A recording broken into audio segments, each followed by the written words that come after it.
Hello friends, कैसे हैं आप सब लोग। मैं श्वेता गुप्ता आपका स्वागत करती हूँ आपके अपने YouTube channel Gurukul techno classes में, एक कदम लक्ष्य की ओर। तो इसके पहले मैंने आपको जो उत्तर प्रदेश की नदियां पढ़ाई थी कि कौन सी नदी कहाँ से और किस जगह पे जाकर के मिलती है, तो इसमें आपको मैंने गंगा नदी, यमुना नदी, आपकी शारदा नदी, राप्ती नदी, घाघरा नदी, इन नदियों के बारे में मैंने आपको पढ़ाया है। अब बात करते हैं जो आपकी अगली नदी आती है, ये जो आपकी आती है चंबल नदी। ये चंबल नदी कहाँ है, ये जो आपका इसका उद्गम स्थल देख लीजिए, एमपी के इंदौर एमपी नामक जो एमपी हमारा राज्य पड़ता है, इसमें इंदौर के महू नामक स्थान पे जो आपका है जनापाव नामक स्थान पे ये जो आपका यहाँ से इसका उद्गम स्थल है। अब बात करते हैं कि ये इसकी मतलब कितनी ऊंची है। तो ये जो हमारे जो जमीन जो जनापाव पहाड़ी है, ये जो हमारे जमीन से समुद्र तल से 600 किलोमीटर की जो ऊंचाई पे ये स्थित है।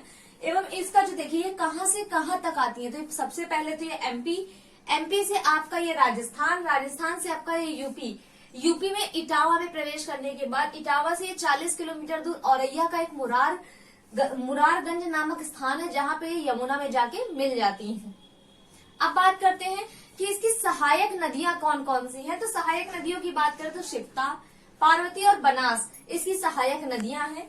और ये जो है ना यमुना में दाएं किनारे से मिलती है। दाएं किनारा क्या, जिस तरफ नदियां, दाएं किनारा क्या है, तो मैं ये बता रही हूँ, जिस तरफ नदी का बहाव होता है उस तरफ का दाया और उस तरफ का बाया, इसका दाया किनारा और बाएं किनारा। तो यमुना का बहाव जिस तरफ है उस तरफ के दाएं किनारे से जाकर के यह नदी हमारी यमुना नदी में मिलती है।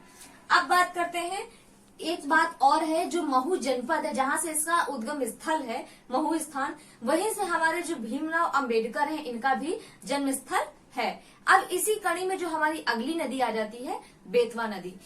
तो बेतवा नदी की बात करें, विंध्य पहाड़ियों से इसका उद्गम स्थल है। और ये जो विंध्य पहाड़ियां है कहाँ पर है, ओरछा, एमपी के ओरछा में ये विंध्य पहाड़ियां स्थित है, जहां से इसका उद्गम स्थल है। और यह हमीरपुर, जो हमारे प्रदेश के हमीरपुर नामक स्थान पे, ये हमारे प्रदेश के हमीरपुर नामक स्थान पे जाके यमुना से मिलती है।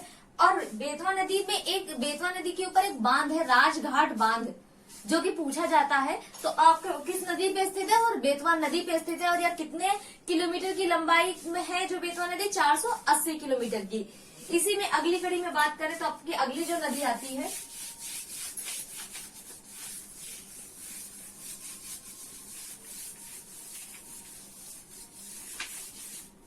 इसी कड़ी में जो आपकी अगली नदी आती है वो आपकी आती है सिंध नदी है। अब सिंध नदी की बात करें तो ये कहाँ से निकलती है, तो राजस्थान का जो टोंक है, राजस्थान के टोंक नामक स्थान से इसका उद्गम स्थल है। अब बात करते हैं ये कहाँ पे, मतलब ये जो हमारी है यमुना की सहायक नदी है। और जालौन के जगमनपुर नामक स्थान पे ये जाकर के यमुना से मिल जाती है। अब ये बात आती है कि ये दाएं किनारे से मिलती है बाएं किनारे से। इसका क्या अर्थ है, तो दाएं या बाएं किनारा ये है कि जैसे हम जब किसी भी जो नदी है उसका जो बहाव जिस तरफ है, उसी तरफ में जो हमारा जो उसका दाया होता है, बहाव की तरफ का जो दाया वो उसका दाया कहलाता है, और बहाव की तरफ का जो बाया होता है वो उसका बाया कहलाता है। तो ये बाएं साइड से जाकर के यमुना में जाकर मिलती है। अब इसी कड़ी में बात करें, अगली जो नदी है हमारी केन नदी का उद्गम स्थल कहाँ है, तो जो एमपी में जो हमारी कैमूर की पहाड़ियां हैं, एमपी की कैमूर की पहाड़ियों से जो हमारी केन नदी है इसका उद्गम होता है। अब बात करते हैं कि ये जाकर के मतलब किसकी सहायक नदी, तो ये यमुना की सहायक नदी है। और ये यमुना में जाकर के बांदा के भोजहा नामक स्थान पे जाकर के यमुना नदी में मिल जाती है।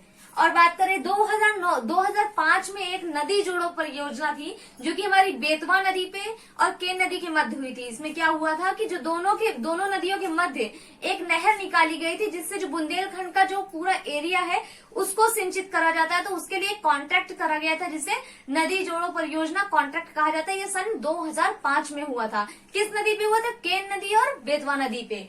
अब इसी में बात करते हैं किस किनारे से जाकर के मिलती है, तो ये आपकी जाकर के दाएं किनारे से जाकर के हमारी जाके यमुना नदी में मिलती है। इसी नदी में अगर बात करें, अगली हमारी जो नदी आती है वो है हमारी सोन नदी कहाँ से है, सोनभद्र से। सोनभद्र में आपकी ये जो आती है सबसे पहले, तो ये जो हमारी अमरकंटक की जो शोषाकुंड है, अमरकंटक के शोषाकुंड नामक स्थान से इनका उद्गम होता है। और ये सोनभद्र में ही ये नदी का जो पहला स्थान है सोनभद्र, और सोनभद्र से ही हमारे बिहार में प्रवेश कर जाती है। और बिहार में प्रवेश करने के बाद इसे जाकर के पटना में ये जाकर के गंगा नदी में मिल जाती, तो ये गंगा की सहायक नदी है। और इसके साथ साथ ये जो बात करते हैं, इसे स्वर्ण नदी भी कहा जाता है, इसका एक दूसरा नाम भी है स्वर्ण नदी। और ये किसमें मिलती है? पटना में जाके गंगा नदी में मिलती है। इसी क्रम में अगर हम बात करते हैं, अगली जो हमारी एक नदी रह गई है हिंडक नदी। तो हिंडक नदी कहाँ से है? हिंडक नदी आपकी जो हमने शिवालिक पर्वत श्रेणी बताई थी, इससे इसका उद्गम स्थल बताया गया है।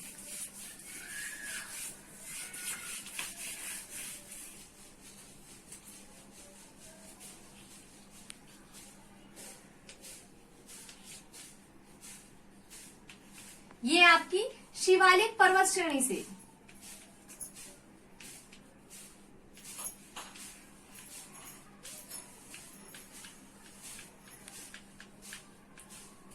जो ये नदी है आपकी हिंडक नदी, शिवालिक पर्वत श्रेणी से जाकर के होती है और ये यमुना की सहायक नदी है।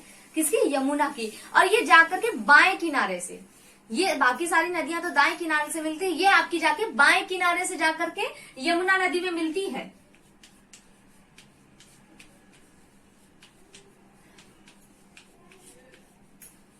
से यमुना नदी में आपकी जाके मिल जाती है। तो ये जब हम ये कहां से होकर आती है, तो पहले शामली आपका बागपत, ये जो आपका शामली बागपत होते हुए जो आप करके जीबी नगर है, ये जीबी नगर में जा करके आपकी ये यमुना नदी में मिल जाती है। तो ये आपकी जो नदियां हो गई। अब इसके बाद जो अगले चैप्टर की बात करें, तो हम अब इस क्रम में जो यूपी का नहर तंत्र है कि किस नदी से कौन सी नहर निकली हुई है, इसके बारे में हम आपको बात करेंगे। तब तक अगर इस क्लास में आपको कुछ भी समझ में ना आया हो तो उसे उसमें कमेंट करें, लाइक करें, शेयर करें, सब्सक्राइब करें और घर पे रहें, सुरक्षित रहें। तब तक के लिए थैंक यू सो मच।